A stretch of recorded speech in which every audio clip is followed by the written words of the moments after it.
ਦਸੰਬਰ ਦੇ ਐਂਡ 'ਚ ਇਸ ਕਰਕੇ ਮੈਨੂੰ ਯਾਦ ਆ ਕਿ ਉਦੋਂ ਸਾਲ ਦੇ ਐਂਡ ਵਿੱਚ ਜਦੋਂ ਯਾਦ ਆ ਤੁਹਾਨੂੰ ਪਤਾ ਕਿ ਟੀਵੀ ਦੇ ਉੱਤੇ ਪ੍ਰੋਗਰਾਮ ਆਉਂਦੇ ਹੁੰਦੇ ਆ ਗਾਉਣ ਵਾਲੇ ਹੈ ਨਾ ਜਲੰਧਰ ਤੋਂ ਤੇ ਜਿਵੇਂ ਗੁਰਦਾਸ ਮਾਨ ਹੋਰ ਸਾਰਿਆਂ ਦੇ ਗਾਣੇ ਮਤਲਬ ਚੱਲਣ ਡੇ ਹੁੰਦੇ ਆ ਹੈ ਨਾ ਟੀਵੀ ਦੇ ਉੱਤੇ।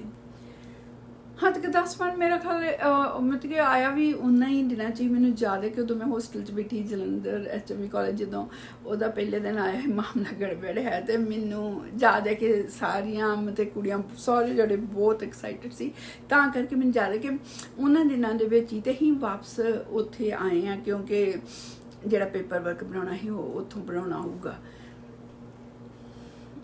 ਇੱਥੇ ਆਏ ਆ ਮੇਰੇ ਘਰ ਬੈਠੀ ਆ ਇੱਦਾਂ ਡਬਲ ਬੈੱਡ ਪਿਆ ਸੀ ਤੇ ਇੱਧਰ ਸਾਹਮਣੇ ਟੀਵੀ ਸੀ ਤੇ ਮੈਂ ਇੱਧਰ ਬੈਠੀ ਆ ਢੋਲ ਲਾ ਕੇ ਇਹ ਇੱਧਰ ਬੈਠਾ ਹੈਗਾ ਵਾ ਇਹਦੀ ਜਿਵੇਂ ਮੱਥੇ ਕੇ ਬੈਠਿਆ ਤੇ ਮੈਂ ਕਿਹਾ ਆ ਕਿ ਰਾਤ ਦਾ ਟਾਈਮ ਕਿ ਸ਼ਾਮ ਜੇ ਦਾ ਟਾਈਮ ਕਿ ਕਿੱਦਾਂ ਸ਼ਾਮ ਦਾ ਹੀ ਹੋਣਾ ਕਿ ਪ੍ਰੋਗਰਾਮ ਹੋਣ ਡਿਆ ਸੀ ਗਾਣਿਆਂ ਦੇ ਤੇ ਮੈਂ ਕਿ ਮੇਰੇ ਮੂੰਹੋਂ ਨਿਕਲ ਗਿਆ ਮੈਂ ਕਿਹਾ ਗੁਰਦਾਸ ਮਾਨ ਸੋਹਣਾ ਵਾ ਅਜੇ ਇੰਨੀ ਦੇ ਦਿਆਂ ਨੇ ਖਿੱਚ ਕੇ ਲੱਤ ਮਾਰੀ ਮੇਰੇ ਥੱਲੇ ਇੰਨੀ ਜ਼ੋਰ ਦੀ ਲੱਤ ਮਾਰੀ ਉੱਪਰ ਜਾਈ ਹੀ ਨਾ ਤੇ ਮੇਰੇ ਮੰਮੀ ਮੇਰੇ ਬ੍ਰਦਰ ਵੀ ਘਰੇ ਹੀ ਕਿਸੇ ਨੂੰ ਪਤਾ ਨਹੀਂ ਲੱਗਾ ਤੇ ਮੈਂ ਸੀਵ ਨਹੀਂ ਕੀਤੀ ਇੰਨੀ ਪੇਨ ਹੋਈ ਮੈਂ ਹੈਰਾਨ ਆ ਕਿ ਅਸਹਿ ਪੇਨ ਹੋਈ ਇੰਨੀ ਪੇਨ ਮੈਂ ਦੱਸ ਨਹੀਂ ਸਕਦੀ ਜ਼ਿੰਦਗੀ 'ਚ ਨਹੀਂ ਉਸ ਤੋਂ ਬਾਅਦ ਮੇਰੇ ਕਦੀ ਹੋਈ ਉਹੀ ਪਹਿਲੀ ਤੇ ਆਖਰੀ ਪੇਨ ਹੀ ਬੜੀ ਪੇਨ ਹੋਈ। ਫਿਰ ਬਾਅਦ ਵਿੱਚ ਕੁਛ ਨਹੀਂ ਦੱਸਿਆ ਸਾਰੇ ਇਹੀ ਕਿ ਉਹ ਦੋਨੋਂ ਜਾਣੇ ਆਏ ਆ ਹੈ ਨਾ ਘੁੰਮਣ ਤੇ ਬੈਠੇ ਆ ਜਾਂ ਰਾਤ ਨੂੰ ਬੈਠੇ ਆ ਟੀਵੀ ਵੇਖਣ ਡਏ ਆ ਉਹਨਾਂ ਨੂੰ ਇਹ ਨਹੀਂ ਪਤਾ ਕਿ ਉਹਨਾਂ ਦੀ ਕੁੜੀ ਨੇ ਕੀ ਕਹਿਤਾ ਤੇ ਉਹਨੇ ਅਗਲੇ ਨੇ ਕੀ ਉਹਦਾ ਹੱਲ ਕਰ ਦਿੱਤਾ। ਮੇਰਾ ਬਸ ਇੰਨਾ ਹੀ ਕਹਿਣ ਦੀ ਬਜਾਏ ਮੈਂ ਸੋਹਣਾ ਹੈ ਨਾ ਹੁਣ ਮੈਂ ਕਦੀ ਵੀ ਨਹੀਂ ਕਿਸੇ ਨੂੰ ਕਿਹਾ ਕੋਈ ਐਕਟਰ ਕੋਈ ਕੋਈ ਤੁਰਿਆ ਫਿਰਿਆ ਐਕਟਰ ਸਿੰਗਰ ਨਾ ਮੈਂ ਕਰੀ ਇਹ ਨਹੀਂ ਕਿ ਮੇਰਾ ਵੀ ਮੈਂ ਉਸ ਚੀਜ਼ ਤੋਂ ਡਰਦੀ ਨਹੀਂ ਕਿਹਾ ਕਿ ਮੇਰੀ ਆਦਤ ਨਹੀਂ ਪਰ ਪਤਾ ਨਹੀਂ ਕਿਉਂ ਜਿਵੇਂ ਕੋਈ ਗੱਲ ਤੇ ਕਰਨੀ ਨਾ ਤੇ ਮੈਂ ਕਿਉਂ ਕਹਿਤਾ ਉਹਨੂੰ ਮਤਲਬ ਸੋਹਣੇ ਨਾਲ ਮੈਨੂੰ ਕੀ ਮਤਲਬ ਉਸ ਨਾਲ ਮੈਂ ਕਿਹਾ ਉਹਨੇ ਸਿੱਧੀ ਲੱਤ ਮਾਰੀ ਉੱਪਰ ਜਾਈ ਉਹਦੇ ਵੀ ਤੇ ਮੇਰੇ ਵੀ ਇੱਕ ਹੋਰ ਜਾਈ ਚ ਬੜੇ ਹਾਂ ਇੱਧਰ ਬੈਠੇ ਰਹੀ ਕਿਸੇ ਨੂੰ ਕੁਛ ਨਹੀਂ ਪਤਾ ਲੱਗਾ ਪਰ ਮੇਰੀਆਂ ਤੇ ਅੱਖਾਂ ਹੀ ਤਾਂ ਚੜ ਗਈਆਂ ਕਿ ਇੰਨੀ ਪੇਨ। ਫਿਰ ਮੈਂ ਚੁੱਪ ਰਹੀ ਕੁਝ ਚਿਰ ਪੇਨ ਨੂੰ ਜਾਂਦੀ ਰਹੀ ਫਿਰ ਜਦੋਂ ਨਾ ਮਤਲਬ ਕਿ ਮੇਰੇ ਕੋਲ ਬਰਦਾਸ਼ਤ ਤੋਂ ਬਾਹਰ ਹੋਈ ਮੈਂ ਕਿਹਾ ਮੰਮੀ ਨੂੰ ਕਿ ਮੇਰੇ ਪੇਨ ਹੋਈ ਜਾਣ ਦੀ ਪੇਟ ਵਿੱਚ ਤਾਂ ਮੈਂ ਉਹ ਕਹਿੰਦੇ ਕਿ ਚੱਲ ਠੀਕ ਹੈ ਜਿਵੇਂ ਘਰ ਵਿੱਚ ਛੋਟੀ ਮੋਟੀ ਗੋਲੀ ਦੇ ਦਿੰਦੇ ਦੇਤੀ ਪਰ ਉਹ ਪੇਨ ਲੁਕਣ ਦਾ ਨਾਂ ਨਹੀਂ ਲੈਂਦੇ ਤੇ ਉਹ ਕਹਿੰਦੇ ਠੀਕ ਆ ਸਕੂਲ ਜਾਂਦੀ ਆ ਤੇ ਉੱਥੋਂ ਕਿਹਨ ਭੇਜਦੇ ਆ ਤੇ ਡਾਕਟਰ ਨੂੰ ਮੰਗਾਉਂਦੀ ਆ ਤੇ ਡਾਕਟਰ ਆਈ ਅਗਲੇ ਦਿਨ ਰਾਤ ਇੱਦਾਂ ਹੀ ਕੱਢੀ ਮੈਂ ਅਗਲੇ ਦਿਨ ਸਵੇਰੇ ਜਿਵੇਂ 9-10 ਵਜੇ ਹੈ ਨਾ ਖੁੱਲ੍ਹਦੀਆਂ ਚੀਜ਼ਾਂ ਤੇ ਮੰਮੀ ਨੇ ਵੀ ਸਕੂਲ ਜਾਣਾ ਸੀ ਪਰ ਉਹਨਾਂ ਨੇ ਪੁੱਛਿਆ ਵੀ ਮੈਨੂੰ ਡਾਕਟਰ ਨੇ ਆ ਕੇ ਵੀ ਕੀ ਹੋਇਆ ਤੇ ਮੈਂ ਕਿਹਾ ਕੁਛ ਨਹੀਂ ਹੋਇਆ ਪਤਾ ਨਹੀਂ ਪੇਨ ਕਿਉਂ ਹੋਈ ਜਾਂਦੀ ਸਾਰੀ ਰਾਤ ਦਵਾਈ ਦਿੱਤੀ ਬਹੁਤ ਪੇਨ ਹੀ ਬਹੁਤ ਅਸਹਿ ਪੇਨ ਜਿਹੜੀ ਮੈਂ ਤੁਸੀਂ ਇਹ ਅੰਦਾਜ਼ਾ ਲਾ ਸਕਦੇ ਹੋ ਕਿ ਮੈਂ ਛੋਟੀ ਮੋਟੀ ਪੇਨ ਨੂੰ ਤਾਂ ਕੁਛ ਜਰਦੀ ਨਹੀਂ ਆ ਮਤਲਬ ਕਿ 37 ਸਾਲ ਪੁਰਾਣੀ ਪੇਨ ਆ ਤੇ ਮੈਂ ਉਹਦਾ ਸੋਚ ਕੇ ਹੀ ਹੋ ਜਾਨੀ ਉੱਥੇ ਜਿੰਨੇ ਵੀ ਲੋਕ ਸੀ ਆਲੇ ਦੁਆਲੇ ਹੋਰ ਮੇਰੀ ਉਹ ਸਹੇਲੀ ਫਿਰ ਵਾਪਸ ਆਉਂਦੀ ਸੀ ਹੈ ਨਾ ਮਤਲਬ ਕਿ ਆਉਂਦੀ ਘਰ ਜਾਂ ਕੁਛ ਕਿਸੇ ਨੂੰ ਕੁਛ ਪਤਾ ਨਹੀਂ ਮੈਂ ਕਿਸੇ ਨੂੰ ਨਹੀਂ ਦੱਸਿਆ ਬੜੀ ਪੇਨ ਹੋਈ। ਉਸ ਤੋਂ ਬਾਅਦ ਮੈਂ ਕਿਤਾਬ 'ਚ ਵੀ ਲਿਖਿਆ ਉਸ ਚੀਜ਼ ਬਾਰੇ ਕਿ ਮੈਨੂੰ ਬਹੁਤ ਮਹਿੰਗਾ ਪਿਆ ਸੀ ਕਿਸੇ ਨੂੰ ਸੋਹਣਾ ਕਹਿਣਾ। ਖੈਰ ਉਹ ਮੈਨੂੰ ਬਹੁਤ ਜ਼ਿਆਦਾ ਉਹਦੇ ਵੀਕ ਲੱਗ ਗਿਆ ਮੈਨੂੰ ਹੈ ਨਾ ਕਿ ਉਸ ਪੇਨ 'ਚੋਂ ਨਿਕਲਦਿਆਂ ਹੋਇਆਂ ਡਾਕਟਰ ਆਈ ਡਾਕਟਰ ਨੇ ਦਵਾਈ ਦਿੱਤੀ ਘਰ ਤੇ ਸਾਰੇ ਜਾਣੇ ਉੱਦਾਂ ਹੀ ਮਜ਼ਾਕ ਕਰਦੇ ਉਹਨਾਂ ਨੇ ਮੈਂ ਇਹ ਹੈਰਾਨ ਹੁੰਦੀ ਹਾਂ ਵੀ ਕੋਈ ਚੀਜ਼ ਇਹੋ ਜਿਹੀ ਹੋਵੇ ਵੀ ਜਿਵੇਂ ਸਾਰੇ ਜਾਣੇ ਵੇਖ ਸਕਣ ਵੀ ਇਹ ਜਿਹੜੇ ਲੋਕ ਹੈ ਕੀ ਕਰਨ ਡਏ ਆ ਜਿਵੇਂ ਮੈਂ ਵੀ ਹਾਂ ਜਾਂ ਮੇਰਾ ਵੀ ਦਿਲ ਪੜ ਸਕਣ ਜਾਂ ਇੰਨਾ ਕੀ ਹੋ ਰਿਹਾ ਜਾਂ ਇਹ ਕੀ ਕਰ ਰਹੀ ਹੈ ਕਿੰਨਾ ਚੰਗਾ ਹੋਵੇ ਇਹ ਚੀਜ਼ ਜਿਹੜੀ ਸਾਰਾ ਕੁਛ ਸ਼ੀਸ਼ਾ ਲੱਗਾ ਹੋਵੇ ਸਭ ਦੇ ਸਾਹਮਣੇ ਕਿਸੇ ਨੂੰ ਕੁਛ ਪਤਾ ਵੀ ਨਹੀਂ ਮਤਲਬ ਕਿ ਉਹਨਾਂ ਨੇ ਚੈੱਕ ਵੀ ਕੀਤਾ ਮੈਨੂੰ ਕੁਛ ਨਹੀਂ ਉੱਦਾਂ ਦਵਾਈ ਦਿੱਤੀ ਤੇ ਕੁਛ ਨਹੀਂ ਗਿਆ ਹਾਸੇ ਤੇ ਚਲੇ ਗਏ ਤੇ ਮੈਂ ਦਵਾਈ ਖਾਂਦੀ ਰਹੀ ਬਹੁਤ ਪੇਨ ਸੀ। ਇਹ ਤੋਂ ਬਾਅਦ ਚਲੋ ਫਿਰ ਮੈਂ 2 ਦਿਨਾਂ ਬਾਅਦ ਫਿਰ ਕਹਿੰਦੇ ਕਿ ਅਸੀਂ ਜਾਣਾ ਵਾ ਉਸ ਦਿਨ ਮੈਨੂੰ ਪੂਰਾ ਚਾਅ ਦਿਆ ਕਿ ਮੈਂ ਨੀਲੇ ਰੰਗ ਦੀ ਸਾੜੀ ਪਾਈ ਹੀ ਹੈ ਨਾ ਉਹਦੀ ਫੋਟੋ ਵੀ ਜਿਹੜੇ ਫੋਟੋਗ੍ਰਾਫਰ ਨੇ ਤੇ ਅੰਮ੍ਰਿਤਸਰ ਫੋਟੋ ਲਾਈ ਉਹਨੇ ਫੋਟੋ ਵੀ ਲਾਈ ਹੋਈ ਆਪਣੇ ਸਟੂਡੀਓ 'ਚ ਉਸੇ ਸਾੜੀ ਦੀ ਮੈਂ ਪਾਈ ਮੈਂ ਬੱਸ ਸਟੈਂਡ 'ਤੇ ਖੜੀ ਤੇ ਮੈਨੂੰ ਇਹ ਕੋਟ ਨੇ ਕਿਹਾ ਵੀ ਕਿ ਤੂੰ ਸੋਹਣੀ ਲੱਗਣ ਡਈ ਆ ਤੇ ਮੈਂ ਦਿਲ ਵਿੱਚ ਸੋਚਣ ਡਈ ਆ ਕਿ ਸੋਹਣੀ ਕਿਸ ਕੰਮ ਮੈਂ ਦਿਲ ਵਿੱਚ ਸੋਚਣ ਰਹੀ ਹਾਂ ਆਪਣੇ ਮਨ ਵਿੱਚ ਵੀ ਸੋਹਣੀ ਕਿਸ ਕੰਮ ਆ, ਤੁਹਾਨੂੰ ਪਤਾ ਨਹੀਂ ਹੈ ਕਿੰਨੀ ਲੀਰੋ ਲੀਰ ਹੋ ਚੁੱਕੀ ਹਾਂ, ਪਰ ਫਿਰ ਵੀ ਮੈਂ ਬੜੇ ਪ੍ਰਾਊਡ ਸੇ ਇੱਦਾਂ ਖੜੀ ਹਾਂ ਛਾਤੀ ਤਾਣ ਕੇ ਉੱਤੇ। ਤੇ ਉਹ ਜਦੋਂ ਕਹਿਣ ਡਈ ਸੀ ਤੇ ਬਹੁਤ ਕੁਛ ਮੈਂ ਲੁਕਾਉਣਾ ਸ਼ੁਰੂ ਕਰ ਦਿੱਤਾ ਸੀ, ਇਹ ਚੀਜ਼ਾਂ ਗੱਲਾਂ। ਤੇ ਉਸ ਤੋਂ ਬਾਅਦ ਅਸੀਂ ਜਾਂਦੇ ਹਾਂ ਕੋਰਟ 'ਚ, ਤੇ ਜਿਵੇਂ ਤੁਹਾਨੂੰ ਪਤਾ ਅੰਮ੍ਰਿਤਸਰ ਦੀ ਕੋਰਟ ਤੇ ਨੈਚੁਰਲੀ ਉੱਥੇ ਮੇਰੇ ਪਿੰਡਾਂ ਦੇ ਲੋਕ ਵੀ ਹੋਣਗੇ ਜਾਂ ਕੁਛ ਆ। ਤੇ ਇੱਕ ਨੰਗਿਆ ਮੈਨੂੰ ਕਹਿੰਦਾ ਸਤਿ ਸ੍ਰੀ ਅਕਾਲ ਭੈਣ ਜੀ। ਉਹ ਜੇ 4 ਕਦਮ ਗਿਆ ਤੇ ਮੈਂ ਹੁਣ ਵੀ ਗਈ ਹਾਂ ਨਾ ਉੱਥੇ ਅੰਮ੍ਰਿਤਸਰ ਗਈ ਤਾਂ ਮੈਂ ਕੋਰਟ ਵੇਖਣ ਡਈ ਹਾਂ ਵੀ ਹੁਣ ਵੀ ਉਹ ਚੀਜ਼ ਹੈਗੀ ਆ। ਮੈਂ ਤੇ ਇੱਦਾਂ ਡੂੰਘੀ ਜੀ ਹੀ ਥੱਲੇ, ਜਿਵੇਂ ਮਤਲਬ ਕਿ ਡੂੰਘੀ ਇਹ ਨਹੀਂ ਕਿ ਪਾਣੀ ਲੰਘਦਾ ਸੀ ਜਾਂ ਖਾਲੀ ਵੱਡੀ ਬਣੀ ਸੀ, ਪਰ ਥੋੜਾ ਜਿਹਾ ਡੂੰਘਾ ਹੀ ਖਾਲੀ ਟਾਈਪ ਸੀ ਉੱਦਾਂ ਹੀ ਮਿੱਟੀ ਵਾਲੇ ਹੀ। ਅਸੀਂ ਤੁਰ ਕੇ ਜਾਣਦੇ ਹਾਂ ਕਿਉਂਕਿ ਬਾਹਰ ਨੂੰ ਬੱਸ ਲੈਣੀ ਸੀ ਜਾ ਕੇ ਉੱਥੋਂ ਵਾਪਸ ਆਪਣੇ ਘਰ ਨੂੰ ਆਉਣ ਲਈ। ਉਹ ਜੇ ਸਤਿ ਸ੍ਰੀ ਅਕਾਲ ਕਰਕੇ ਅੱਗੇ ਨਿਕਲਿਆ ਤੇ ਆ ਜਿਵੇਂ ਮੇਰਾ ਕੋਕਾ ਇੱਦਾਂ ਦਾ, ਮੈਂ ਕੋਕਾ ਮੇਰੇ ਡੈਮਨ ਮੇਰੇ ਘਰ ਇੱਥੇ ਮਾਰਿਆ ਮੈਨੂੰ। ਤੇ ਮੈਂ ਸਾੜੀ ਲਾਈ ਕਿਸੇ ਤੇ ਦੁਰਲਾਂਤ ਮੇਰੇ ਸਾੜੀ ਲਾਉਂਦੇ ਤੇ ਮੈਂ ਡਿੱਗ ਗਈ, ਹੀਲ ਪਾਈ ਹੀ ਤੇ ਮੈਂ ਥੱਲੇ ਡਿੱਗ ਗਈ। ਮੈਂ ਕੋਕਾ ਮੈਂ ਵੇਖਿਆ ਤੇ ਉਹ ਹੈ ਨਹੀਂ, ਕਿਉਂਕਿ ਹੱਥ ਜੋ ਇੱਥੇ ਵੱਜਾ ਸੀ ਤੇ ਮੈਨੂੰ ਪਤਾ ਕਿ ਨਹੀਂ ਕੋਕਾ ਨਹੀਂ ਹੈਗਾ। ਮੈਂ ਉੱਥੇ ਮਿੱਟੀ 'ਚ ਇੰਨੀ ਮੈਂ ਬੇਸ਼ਰਮ ਹਨਾ, ਫਿਰ ਆਪਣੇ ਆਪ ਨੂੰ ਚੁੱਕਿਆ ਆਪੇ ਜੁੱਤੀ ਪਾਈ ਤੇ ਕੋਕਾ ਵੀ ਲੱਭਣ ਡਈਆਂ ਬੈਠੀ। ਤੁਹਾਨੂੰ ਲੱਗਦਾ ਨਹੀਂ ਕਿ ਉਦੋਂ ਮੈਨੂੰ ਕੀ ਕਰਨਾ ਚਾਹੀਦਾ ਹੈ ਕਿ ਉਹਨੂੰ ਕਹਿੰਦੀ ਜਾ ਬੇਟਾ ਆਪਣੇ ਘਰ ਜਾ, ਰਹਿਣ ਦੇ ਮੈਨੂੰ ਹਾਲ ਤੇ ਮੈਂ ਅਗਲੀ ਠੀਕ ਆ, ਮੈਂ ਇੱਦਾਂ ਦੀ ਠੀਕ ਆ, ਜਾ ਛੱਡ ਕਿ ਆਪਾਂ ਕਿਹੜੇ ਹਸਬੈਂਡ ਵਾਈਫ ਹਜੇ ਬਣੇ ਹੈਗੇ ਆ, ਛੱਡ ਮੇਰੀ ਜ਼ਿੰਦਗੀ। ਪਰ ਨਾ, ਅਕਲ ਨਹੀਂ ਮੈਨੂੰ। 1 ਦਿਨ ਦੀ ਨਹੀਂ ਗੱਲ, 2 ਦਿਨ ਦੀ ਨਹੀਂ ਗੱਲ, ਮੈਂ 15 ਸਾਲ ਕੱਢੇ ਉਹਦੇ ਨਾਲ। ਉਹ ਛਿੱਤਰ ਪੈ, ਫਿਰ ਵੀ ਨਹੀਂ ਮੈਂ ਦੱਸਿਆ ਘਰ ਆ ਕੇ, ਉਦਣ ਪੈ ਮੈਨੂੰ ਛਿੱਤਰ। ਫਿਰ ਉਸ ਤੋਂ ਬਾਅਦ ਜਦੋਂ ਜਿਵੇਂ ਹੁਣ ਸਾਡੇ ਕੋਈ ਰਹੂਗਾ ਨਾ, ਮਤਲਬ ਕਿ ਉੱਥੇ ਮੇਰੇ ਘਰ ਹੀ ਹੈ ਨਾ ਰਹਿਣਾ, ਕਿ ਉਹ ਤਾਂ ਯੂਪੀ ਦੇ ਨੇ। ਤੇ ਜਦੋਂ ਅਸੀਂ ਬੈਠੇ ਹਾਂ ਤੇ ਜੇ ਕੋਈ ਰਾਤ ਨੂੰ ਕੋਈ ਗੈਸਟ ਆਇਆ, ਕੋਈ ਅੰਕਲ, ਕੋਈ ਲੱਗਦਾ ਰਿਸ਼ਤੇ 'ਚ ਕੋਈ ਆਇਆ, ਤੇ ਇੱਦਾਂ ਸਾਡਾ ਕਮਰਾ ਤੇ ਦੂਸਰਾ ਕਮਰੇ, ਇੱਦਾਂ ਹੀ 2 ਕਮਰੇ ਤੇ ਉਹਨਾਂ ਦੇ ਪਿੱਛੇ ਵੀ 2 ਕਮਰੇ। ਤੇ ਉਹ ਕਹਿੰਦਾ ਓਕੇ ਮੈਂ ਉੱਥੇ ਸੌਣਾ ਵਾ, ਤੁਸੀਂ ਬੈਠੇ ਆ ਗੱਪ ਸ਼ੱਪ ਮਾਰਨ ਡਏ ਆ, ਮੈਂ ਸੌਣਾ ਵਾ। ਤੇ ਅਸੀਂ ਸਾਰੇ ਇੱਦਾਂ ਲਿਵਿੰਗ ਰੂਮ 'ਚ ਬੈਠੇ, ਇੱਦਾਂ ਸਾਰੇ ਜਣੇ ਗੱਪਾਂ ਸ਼ੱਪਾਂ ਮਾਰਨ ਡਏ। ਕੋਈ ਰਿਸ਼ਤੇਦਾਰ ਆਇਆ, ਉਹ ਦੂਸਰੇ ਕਮਰੇ ਜਾ ਕੇ ਸਟੂਲ ਰੱਖ ਕੇ ਉੱਤੋਂ ਦੀ ਚੜ੍ਹ ਕੇ ਤੇ ਵੇਖਣ ਡਿਆ ਹਨਾ। ਤੇ ਮੈਂ ਇੱਧਰ ਬੈਠੀ ਹਾਂ ਇਕੱਲੀ, ਉੱਧਰ ਮੰਮੀ ਬੈਠੇ ਆ, ਕੋਈ ਜਿਹੜਾ ਰਿਸ਼ਤੇਦਾਰ ਉਹ ਪਰਾਂ ਬੈਠਾ ਵਾ ਤੇ ਵੇਖਣ ਡਿਆ ਕਿ ਮੈਂ ਕੁਛ ਕਰਨ ਤਾਂ ਨਹੀਂ ਰਹੀ। ਮੈਂਟਲੀ ਸਿੱਖ ਆਦਮੀ ਨਾ ਮੈਂ 14 ਸਾਲ ਰਹੀ। ਅੱਜ ਮੈਂ ਜੇ ਸੋਚੋ, ਅੱਜ ਵਰਗੀ ਮੇਰੀ ਸੋਚ ਹੁੰਦੀ ਜਾਂ ਅੱਜ ਵਰਗੀ ਮੈਂ ਸਟਰੋਂਗ ਹੁੰਦੀ ਤੇ ਤੁਹਾਨੂੰ ਲੱਗਦਾ ਮੈਂ ਇੱਦਾਂ ਕਰਦੀ?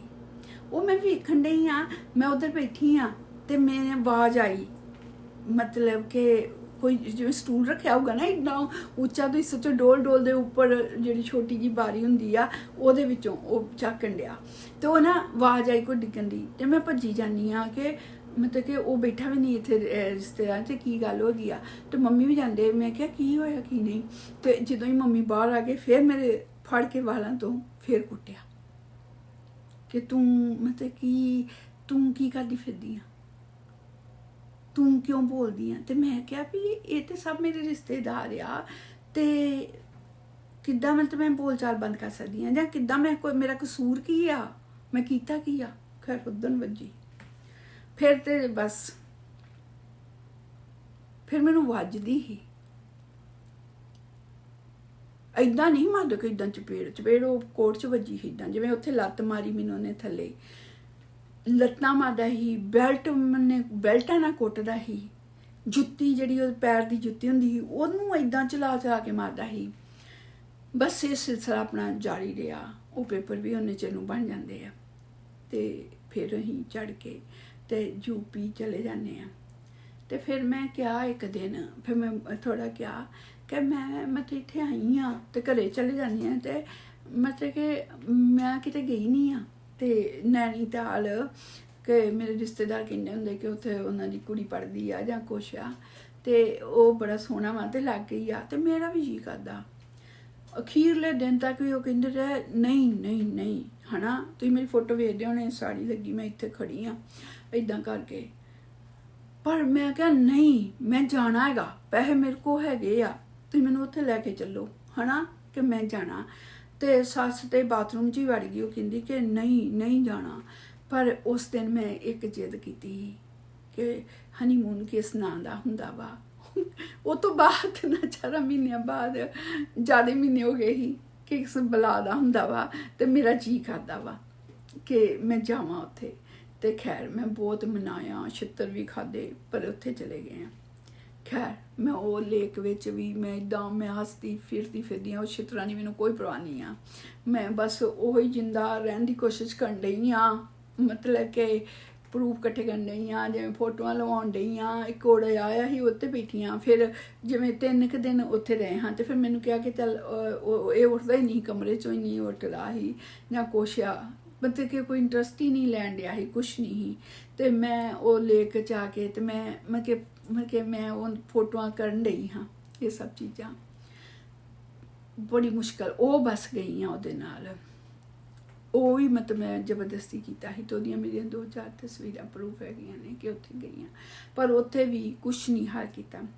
ਦੂਸਰੇ ਲਫ਼ਜ਼ਾਂ ਤੇ ਐਂਡ ਮੈਂ ਤੁਹਾਨੂੰ ਦੱਸਦੀ ਹਾਂ ਕਿ ਮੈਂ 14 ਸਾਲ ਕੁਆਰੀ ਰਹੀ ਹਾਂ। ਜੋ ਤੁਸੀਂ ਮਾਂ-ਬਾਪ ਦੇ ਘਰ ਰਹਿੰਦੇ ਜੇ ਤੇ ਤੁਸੀਂ ਆਪਣੀ ਇੱਜ਼ਤ ਤੁਹਾਨੂੰ ਬੜੀ ਇੰਪੋਰਟੈਂਟ ਹੁੰਦੀ ਆ, ਉਹਦੇ ਲਈ ਤੁਸੀਂ ਰਹਿੰਦੇ ਜੇ। ਆਪਣੇ ਭਰਾ ਦੀ ਇੱਜ਼ਤ ਲਈ ਰਹਿੰਦੇ, ਸਭ ਤੋਂ ਵੱਡੀ ਮਾਂ ਦੀ ਇੱਜ਼ਤ ਲਈ ਹੁੰਦੀ, ਕਿਉਂਕਿ ਜੋ ਤੁਸੀਂ ਤੁਰਦੇ ਜੇ ਘਰੋਂ ਪੜ੍ਹਨ ਲਈ ਤੇ ਤੁਹਾਡੀ ਮਾਂ ਦੱਸਦੀ ਆ ਕਿ ਬੇਟਾ ਇੱਦਾਂ ਦਾ ਕੁਛ ਕੰਮ ਨਾ ਕਰਨਾ ਜਿਹਦੇ ਨਾਲ ਸਾਡੀ ਇੱਜ਼ਤ, ਮੇਰੀ ਖਾਸ ਕਰਕੇ ਔਰਤ ਦੀ, ਕਿ ਬਾਪ ਨਾ ਹੋਣ ਕਰਕੇ ਹੋਵੇ। ਤੇ ਤੁਸੀਂ ਤੇ ਉੱਦਾਂ ਹੀ ਨਹੀਂ ਕੁਛ ਕਰਨਾ ਹੈਗਾ, ਕੁਛ ਨਹੀਂ, ਕਿ ਤੁਹਾਡੇ ਆਪਣੇ ਵੀ ਸੰਸਕਾਰ ਹੈਗੇ, ਆਪਣੀਆਂ ਵੀ ਇਹ ਚੀਜ਼ਾਂ ਹੈਗੀਆਂ, ਤੇ ਤੁਹਾਡੇ ਉੱਤੇ ਮੋਢਿਆਂ ਦੇ ਉੱਤੇ ਪੂਰੇ ਘਰ ਦੀ ਜ਼ਿੰਮੇਵਾਰੀ ਆ ਜਾਂਦੀ ਆ। ਉਹ ਮੈਂ ਜ਼ਿੰਮੇਵਾਰੀ ਆਪਣੇ ਘਰ ਵਿੱਚ ਰਹਿੰਦਿਆਂ ਪੂਰੀ ਨਿਭਾਈ। ਉਹ ਤੋਂ ਵੀ ਜ਼ਿਆਦਾ ਮੈਂ ਜ਼ਿੰਮੇਵਾਰੀ ਇਸ ਆਦਮੀ ਦੀ ਨਿਭਾਈ ਕਿ ਮੈਂ ਉਹਦੇ ਘਰ ਰਹਿੰਦਿਆਂ ਵੀ ਮੈਂ ਔਰਤ ਨਹੀਂ ਬਣੀ। ਉਹਨੇ ਕਿਹਾ ਕਿ ਮੈਨੂੰ ਤੇਰੇ ਚੋਂ ਉਹ ਰਿਸ਼ਤੇ ਵਾਲੀ, ਮੈਂ ਕਿ ਹਰ ਚੀਜ਼ ਤੇ ਪਹਿਲਾਂ ਤੇ ਮੈਨੂੰ ਅਗਲੀ ਕਹਿੰਦਾ ਮੈਂ ਤੁਹਾਨੂੰ ਦੱਸਦੀ ਹਾਂ ਕੀ ਮੇਰਾ ਰਿਸ਼ਤਾ। ਉਹਨੇ ਕਿਹਾ ਕਿ ਤੂੰ ਮੈਨੂੰ ਰਿਸ਼ਤੇ 'ਚ ਮੈਨੂੰ ਮੇਰੀ ਭਤੀਜੀ ਨਜ਼ਰ ਆਉਣ ਡਈ ਆ। ਬਸ ਇੱਦਾਂ ਦੇ ਦਿਨ 14 ਸਾਲ ਖੇ ਖਾਂਦਿਆਂ ਮੇਰੇ ਇਸ ਆਦਮੀ ਦੇ ਨਾਲ ਨਿਕਲੇ। ਫਿਰ ਜੋ ਮੈਂ ਇੰਡੀਆ ਚਲੇ ਗਈ ਹਾਂ, ਜਿਹੜੀ ਮੇਰੀ ਇੱਕ ਲੱਤ ਵੱਜੀ ਸੀ, ਇੱਕ ਮੇਰੀ ਇੱਥੇ ਵੱਜਾ ਸੀ, ਮੂੰਹ ਦੇ ਉੱਤੇ ਵੱਜਾ ਸੀ, ਹੋਰ ਮੈਨੂੰ ਰੋਜ਼ ਹੀ ਚਪੇੜਾਂ ਵੱਜੀਆਂ ਸੀ ਕਿ ਜਿਹੜਾ ਵੀ ਕੋਈ ਮੈਨੂੰ ਬੁਲਾ ਲੈਂਦਾ ਸੀ ਤੇ ਬੁਲਾ ਕੇ ਤੇ ਚਲੇ ਜਾਂਦਾ ਸੀ ਕੰਜਰਾਪ। ਪਰ ਮੈਨੂੰ ਬਹੁਤ ਛਿੱਤਰ ਖਾਣੇ ਪੈਂਦੇ ਸੀ, ਹਨਾ, ਬੋਲਣ ਤੇ ਹੀ ਸਤਿ ਸ੍ਰੀ ਅਕਾਲ ਕਰਦੇ ਮੈਨੂੰ ਬਹੁਤ ਛਿੱਤਰ ਖਾਣੇ ਪਏ। ਉਹ ਯੂਪੀ ਜੀ ਹੀ, ਉਹਨੂੰ ਪਤਾ ਨਹੀਂ ਕਿ ਇੱਥੇ ਵੀ ਸਾਨੂੰ ਵੀ ਜਾਣਦਾ ਕੋਈ ਕਿ ਕੋਈ ਸਤਿ ਸ੍ਰੀ ਅਕਾਲ ਕਰ ਸਕਦਾ ਜਾਣਨ ਵਾਲਾ। ਖੈਰ ਬਹੁਤ ਛਿੱਤਰ ਖਾਦੇ। ਪਰ ਜੋ ਮੈਂ ਬਾਅਦ 'ਚ ਗਈ ਹਾਂ ਤੇ ਤੁਹਾਨੂੰ ਦੱਸਿਆ ਨਾ, ਮੈਂ ਨੈਣੀ ਉੱਥੇ ਗਈ ਹਾਂ, ਆਨੀ ਹਾਂ ਕਿ ਹਨੀਮੂਨ ਦਾ ਬਹਾਨਾ ਕਰਕੇ ਜਾਂ ਕੁਛ ਮੈਨੂੰ ਜਾਣਾ ਵਾ ਮੈਂ, ਹਨਾ, ਮੈਂ ਇੰਡੀਆ ਤੋਂ ਪੈਸੇ ਵੀ ਲੈ ਕੇ ਆਈ ਕਿ ਮੈਂ ਜਾਣਾ ਵਾ, ਮੈਂ ਘੁੰਮਣ ਜਾਣਾ ਵਾ। ਇੰਡੀਆ ਤੋਂ ਕਹਿਣ ਦੀ ਕਿ ਅੰਮ੍ਰਿਤਸਰ ਤੋਂ ਲੈ ਕੇ ਆਈ ਹਾਂ ਤੇ ਚਲੇ ਵੀ ਗਈ ਹਾਂ ਲੈ ਕੇ। ਫਿਰ ਬਾਅਦ ਵਿੱਚ ਵੀ ਜਦੋਂ ਮੈਂ ਉੱਠਣਾ ਤੇ ਉੱਠਦੇ ਬਸ ਛਿੱਤਰ, ਰਾਤ ਨੂੰ ਛਿੱਤਰ, ਬਸ ਛਿੱਤਰ। ਤੇ ਫਿਰ ਮੈਂ ਵੀ ਕਿਹਾ ਕਿ ਕੁੱਤਿਆ ਨਾ ਕਰ। ਮੈਂ ਅਜੇ ਕਿਹਾ ਹੀ ਕੁੱਤਿਆ ਨਾ ਕਰ ਮੈਨੂੰ ਤੰਗ ਕਰ। ਬਹੁਤ ਤੰਗ ਕਰ ਲਿਆ, ਮਸਾ ਵੀ ਕਰ ਲਿਆ। ਮੈਂ ਕਿਸੇ ਨੂੰ ਕੁਛ ਨਹੀਂ ਦੱਸਿਆ, ਹੁਣ ਬਸ ਕਰ ਦੇ, ਕਿਸੇ ਨੂੰ ਨਹੀਂ ਪਤਾ। ਉੱਥੇ ਕੋਈ ਨਹੀਂ ਹੈਗਾ। ਉਹਦੀ ਮਾਂ ਕਿਤੇ ਪੰਜਾਬ 'ਚ ਗਈ ਹੋਈ ਸੀ, ਪਿਓ ਹੋ ਵੀ ਕਿਤੇ ਗਿਆ ਹੋਇਆ ਸੀ, ਘਰ ਕੋਈ ਨਹੀਂ ਹੈਗਾ। ਤੇ ਮੈਂ ਕਿਹਾ ਹਾਏ ਨਾ ਕਰ, ਮਤਲਬ ਇੱਦਾਂ ਨਾ ਕਰ ਮੇਰੇ ਨਾਲ। ਮੈਂ ਉਹਨੂੰ ਕੁੱਤਿਆ ਕਿਹਾ ਸੀ। ਕਹਿੰਦਾ ਬਾਹਰ ਹੀ ਇੱਕ ਜੱਟ ਵਿਚਾਰਾ ਨੌਕਰ, ਗਰੀਬ ਹੀ ਜੱਟ, ਪਰ ਉੱਥੇ ਰਹਿੰਦਾ ਸੀ। ਉਹ ਵੀ ਮੇਰੇ ਵਰਗਾ ਕਿਸਮਤ ਮਾਰਿਆ ਕਿ ਉਹਦਾ ਵੀ ਕੋਈ ਵਿਆਹ ਨਹੀਂ ਹੋਇਆ, ਛੜਾ ਹੀ, ਤੇ ਭਰਾ ਨੇ ਮੇਰਾ ਖਿਆਲ ਜ਼ਮੀਨ ਖੋਲੀ ਤੇ ਉਹ ਉੱਥੇ ਰਹਿੰਦਾ ਸੀ। ਉਹ ਬੰਦਾ ਵਿਚਾਰਾ ਹਲਕੇ ਕੁੱਤੇ ਨੇ ਉਹਨੂੰ ਕੱਟ ਦਿੱਤਾ। ਇਹਨਾਂ ਘਰ ਸਰਦੀਆਂ ਤੋਂ ਬੱਚਿਆਂ ਵਾਂਗੂ ਰਿਹਾ, ਤੇ ਪਰ ਉਹਦੀ ਵੀ ਕੋਈ ਕੇਅਰ ਨਹੀਂ ਕੀਤੀ। ਉਹ ਵਿਚਾਰਾ ਵੀ ਮਰ ਗਿਆ, ਹਨਾ। ਮੈਂ ਉਦੋਂ ਉੱਥੇ ਨਹੀਂ ਹੈਗੀ, ਪਰ ਉਸ ਟਾਈਮ ਪਰ ਖੈਰ ਉਹ ਉੱਥੇ ਹੀ। ਉਹ ਤੇ ਮੇਰੇ ਨਾਲ, ਮੈਂ ਜਦੋਂ ਹੀ ਉਹਦੇ ਵੱਲ ਵੇਖਦੀ ਹਾਂ, ਉਹ ਮੈਨੂੰ ਸਮਾਈਲ ਦੇਣ ਦਾ ਹੁੰਦਾ ਸੀ। ਇਸ ਤਰ੍ਹਾਂ ਦਾ ਕੁਛ ਨਹੀਂ ਕਿ ਉਹਨੂੰ ਇੱਦਾਂ ਲੱਗਾ। ਮੈਂ ਕਿਹਾ ਜਦੋਂ ਮੈਨੂੰ ਅੰਦਰੋਂ ਕੁੱਟਣੋਂ ਹਟਣ ਨਹੀਂ ਡਿਆ, ਮੇਰੇ ਵਾਲਾਂ ਤੋਂ ਫੜਿਆ ਹੋਇਆ ਹਟਦਾ ਨਹੀਂ, ਤੇ ਮੈਂ ਕਿਹਾ ਕੁੱਤਿਆ ਨਾ ਕਰ ਹੁਣ ਮੇਰੇ ਨਾਲ, ਬਸ ਕਰ। ਤੇ ਕਹਿੰਦਾ ਬਾਹਰ ਗਿਆ ਤੇ ਉਹ ਨੌਕਰ ਦਾ ਨਾਮ ਮੈਨੂੰ ਪਤਾ ਸੀ, ਮੈਂ ਮੂੰਹੋਂ ਲੈਣ ਲੱਗੀ ਸੀ ਪਰ ਲੈਣਾ ਨਹੀਂ। ਕਹਿੰਦਾ ਉਹਨੇ ਨਾ ਸੁਣ ਲਿਆ ਵਾ, ਉਹ ਕਹਿੰਦਾ ਹੋ ਤੂੰ ਇਹਦੇ ਨਾਲ ਵਿਆਹ ਕਰਾਇਆ, ਤੈਨੂੰ ਕੁੱਤਾ ਕਹਿਣ ਡਈ ਆ। ਫਿਰ ਮੈਨੂੰ ਜੁੱਤੀਆਂ ਪਈਆਂ ਡੰਡਿਆਂ ਨਾਲ, ਫਿਰ ਮੈਨੂੰ ਡੰਡਿਆਂ ਨਾਲ ਮਾਰਿਆ ਗਿਆ।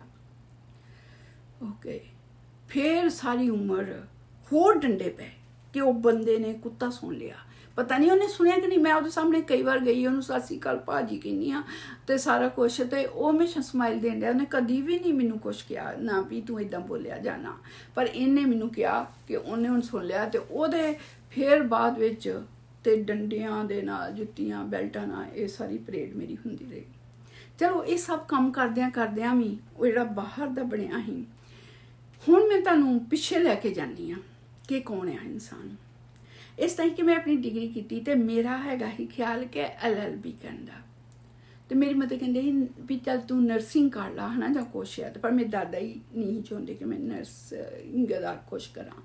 ਤੇ ਮੇਰਾ ਵੀ ਇਹ ਨਹੀਂ ਹੈਗਾ ਕਿਉਂਕਿ ਮੈਂ ਨਾ ਬਲੱਡ ਵੇਖ ਸਕਦੀ, ਨਾ ਮੈਂ ਕੁਛ ਇਹੋ ਜਿਹਾ ਕੋਈ ਜ਼ਖਮ ਨਾ ਕੁਛ ਵੇਖ ਸਕਦੀ, ਤੇ ਮੇਰਾ ਵੀ ਨਹੀਂ ਹੈਗਾ। ਪਰ ਮੰਮੀ ਨੂੰ ਲੱਗਦਾ ਕਿ ਫੀਲਡ ਮਤਲਬ ਕਿ ਜ਼ਿਆਦਾ ਵਧੀਆ ਵੀ ਕੁੜੀ ਆਪਣੇ ਪੈਰਾਂ 'ਤੇ ਖੜੀ ਹੋ ਜੂਗੀ ਹੈ ਨਾ। ਇਹ ਉਦੋਂ ਦੀਆਂ ਗੱਲਾਂ ਨੇ ਜੋ ਮਤਲਬ ਕਿ ਵਿਆਹ ਨਹੀਂ ਹੋਇਆ, ਜਦੋਂ ਮੰਮੀ ਚਾਹੁਣ ਡੈ ਸੀ ਹੈ ਨਾ ਕਿ ਪੂਰੀ ਤਾਂ ਵੀ ਕਦੀ ਕਿਸੇ ਤਰ੍ਹਾਂ ਦੀ ਉਹਨੂੰ ਪ੍ਰੋਬਲਮ ਨਾ ਆਵੇ, ਪਰ ਇਹ ਨਹੀਂ ਪਤਾ ਕਿ ਪ੍ਰੋਬਲਮ ਆ ਚੁੱਕੀਆਂ ਹੁਣ। ਤੇ ਇਸ ਕਰਕੇ ਨਾ ਮੇਰੇ ਰਿਸ਼ਤੇਦਾਰ 'ਚ ਮਾਮਾ ਲੱਗਦੇ ਤੇ ਉਹਨਾਂ ਨੇ ਆਉਣਾ, ਉੱਥੇ ਵੀ ਆਉਣਾ ਹੀ ਲਖਨਊ ਦੇ ਵਿੱਚ ਕਿ ਉੱਥੇ ਸਕੂਲ ਸੀ LLB ਦਾ, ਤੇ ਮੇਰੀ ਡਿਗਰੀ ਅਜੇ ਰਿਜ਼ਲਟ ਆਉਣਾ ਹੀ, ਤੇ ਪਰ ਜਿਵੇਂ ਇਹ ਹੀ ਕਿ LLB ਕਰਨੀ ਆ ਤੇ ਜਾਣਾ। ਅਸੀਂ ਚਲੇ ਗਏ ਉੱਥੇ। ਇੱਕ ਸਾਡੇ ਪਿੰਡ ਵੀ ਲੋਕ ਰਹਿੰਦੇ ਸੀ, ਉਦੋਂ ਵਿਆਹ ਨਹੀਂ ਸੀ ਹੋਇਆ। ਇਹ ਮੈਂ ਤੁਹਾਨੂੰ ਪਿੱਛੇ ਲੈ ਕੇ ਚੱਲੀ ਹਾਂ ਹੁਣ ਕਿ ਮਤਲਬ ਇਹ ਆਦਮੀ ਕੌਣ ਸੀ ਤੇ ਕਿਵੇਂ ਮਿਲੇ ਆ ਅਸੀਂ ਇਹਨੂੰ, ਮਤਲਬ ਕਿ ਇਹਦਾ ਕੀ ਰਿਸ਼ਤਾ ਸੀ ਕਿ ਜਿਹੜਾ ਮੈਨੂੰ ਇੰਨਾ ਕਸ਼ਟ ਚੱਲਣਾ ਪਿਆ। ਤੇ ਉੱਥੇ ਮੈਂ ਮੰਮੀ ਨੇ ਕਿਹਾ ਮੇਰੀ ਦਾਦੀ ਨੂੰ ਵੀ ਉੱਥੇ ਉਹਨਾਂ ਮਿਲਣਾ ਹੀ ਆ ਤੇ ਤੁਸੀਂ ਇਹਦੇ ਨਾਲ ਚਲੇ ਜਾਓ। ਤੇ ਉੱਥੇ ਜਿਹੜਾ ਐਡਰੈਸ ਲੈ ਲਿਆ ਕਿ ਜਿਹੜੇ ਪਿੰਡ ਵਾਲੇ ਸੀ ਉਹ ਕਾਫੀ ਸਾਡੇ ਨਾਲ ਪਿਆਰ ਵਾਲੇ ਕਿ ਉੱਥੇ ਜਾਵਾਂਗੇ, ਉੱਥੇ ਉਹ ਆਉਣਗੇ, ਮਿਲੂੰਗੀ। ਕੀ ਹੋਇਆ, ਅਸੀਂ ਉੱਥੇ ਚਲੇ ਗਏ ਹਾਂ, ਲਖਨਊ ਉਤਰੇ ਹਾਂ ਟ੍ਰੇਨ 'ਚ, ਮੈਂ ਤੇ ਮੇਰੀ ਦਾਦੀ ਹੈ ਨਾ। ਵੇਖ ਲਓ ਇਸ ਬੰਦੇ ਨਾਲ ਮੈਂ ਕਿੰਨੀ ਵਾਰੀ ਇੱਧਰੋਂ ਦਿੱਲੀ ਵੱਲ ਆਈ ਹੋਊਗੀ ਜਾਂ ਮੈਂ ਪੰਜਾਬ ਵੱਲ ਆਈ, ਮੈਨੂੰ ਇੱਕ ਦਿਨ ਨਹੀਂ ਯਾਦ ਇਹਦੀ ਪ੍ਰੈਜ਼ੈਂਸ, ਇਸ ਆਦਮੀ ਦੀ, ਕਿ ਇੰਨੀ ਜਿਹਦੇ ਹੱਥੋਂ ਮੈਂ ਇੰਨੀ ਟੌਰਚਰ ਹੋਈ ਹਾਂ। ਮੈਨੂੰ ਮਾਸਾ ਨਹੀਂ ਯਾਦ ਕਿ ਕਦੋਂ ਹੀ ਟ੍ਰੇਨ 'ਚ ਇੱਦਾਂ ਇਕੱਠੇ ਬੈਠੇ, ਯਾਦ ਹੀ ਨਹੀਂ ਮੈਨੂੰ ਮਾਸਾ। ਤੇ ਮੈਨੂੰ ਵੇਖ ਲਓ ਆਪਣੀ ਦਾਦੀ ਦਾ ਯਾਦ ਹੈ, ਵਿਆਹ ਹੋਣ ਤੋਂ ਪਹਿਲਾਂ ਦਾ। ਅਸੀਂ ਲਖਨਊ ਜਾਂਦੇ ਹਾਂ, ਉਹ ਸਾਨੂੰ ਲੈਣ ਆਏ ਹੋਏ ਅੱਗੇ, ਅਸੀਂ ਚਲੇ ਗਏ। ਪਰ ਜਿਸ LLB ਦਾ ਟੈਸਟ ਉੱਥੇ ਜਾਣਾ ਹੀ ਫਾਰਮ ਭਰਨਾ ਹੈ ਨਾ, ਪੈਸੇ ਵੀ ਖੜੇ, ਸਾਰਾ ਕੁਛ ਕਰਿਆ, ਉਹ ਆਏ ਨਹੀਂ। ਮਾਮਾ ਜੀ ਕਹਿੰਦੇ ਅੱਛਾ ਉਹ ਆਏ ਨਹੀਂ। ਫਿਰ ਅਸੀਂ ਆਖਿਆ ਕਿ ਜਿਹੜੀ ਤਰੀਕ ਨੂੰ ਅਸੀਂ ਵਾਪਸ ਜਾਣਾ ਸੀ, ਅਸੀਂ ਟਿਕਟਾਂ ਵੀ ਲਈਆਂ ਹੋਈਆਂ ਸੀ, ਜਾਣ ਦੀ ਆਉਣ ਦੀ ਵੀ ਪੂਰੀ ਹੈ ਨਾ, ਉਸੇ ਤਰੀਕ ਨੂੰ ਅਸੀਂ ਉੱਥੋਂ ਚੜ੍ਹ ਗਏ ਹਾਂ। ਉੱਥੋਂ ਲਖਨਊ ਤੋਂ ਚੜ੍ਹ ਗਏ ਹਾਂ ਅੰਮ੍ਰਿਤਸਰ ਵੱਲ ਨੂੰ। ਗੱਡੀ ਅੰਮ੍ਰਿਤਸਰ ਵੱਲ ਨੂੰ ਭੱਜਣੀ ਸ਼ੁਰੂ ਹੋ ਗਈ ਆ।